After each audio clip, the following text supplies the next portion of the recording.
ہمارے ساتھ ٹیلی phone line پر ہیں سمرہ صاحبہ یو کے سے۔ السلام علیکم۔ وعلیکم السلام۔ جی فرمائیے۔ جی میرا یہ سوال ہے، یہ سوال میں نے پہلے بھی پوچھا تھا، ظہیر خان صاحب نے جواب دیا تھا کہ سنتوں میں سورۃ فاتحہ کے بعد تلاوت قرآن نہیں کی جاتی،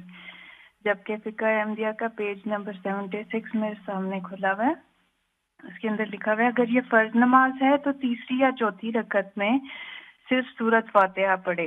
کوئی اور سورت یا قرآن مجید کا حصہ نہ پڑھے، سورۃ فاتحہ کے بعد رکوع میں چلا جائے،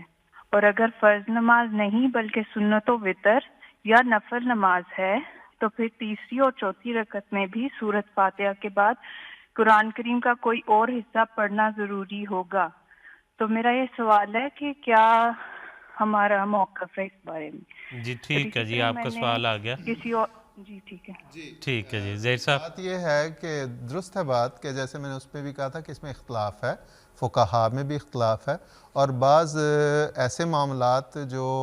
مستقل نوعیت کے نہیں ہوتے ان میں تبدیلیاں ہوتی رہتی ہیں۔ فقہ احمدیہ میں جب یہ شائع ہوا تو اس وقت یہ شائع ہوا، لیکن خلافت رابعہ میں اس موقف میں تبدیلی آئی۔ اس وقت فقہا کا یا یوں کہنا چاہیے کہ جماعتی مفتی صاحب جو تدوین فقہ کمیٹی تھی انہوں نے جب وہ بنایا تو اس وقت انہوں نے اس میں وہ لکھا، بعض جیسے میں نے کہا کہ بعض مکاتب فکر یا بعض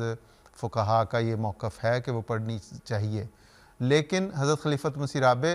کے عہد مبارک رحمہ اللہ کے عہد مبارک میں اس پہ جب حضرت صاحب نے تحقیق کروائی تو پھر یہی ہوا کہ فرضوں میں نہیں پڑھی جاتی تو اس میں بھی ہم کیوں پڑھیں، اور یہی موقف موجودہ حضرت صاحب کا ہے، اور جس خلیفہ کا زمانہ ہے فتویٰ تو اسی کا چلے گا، باقی ہم لوگ تو سارے غلام اور ان کے خادم ہیں، اس لیے حضور کا فتویٰ یہ ہے کہ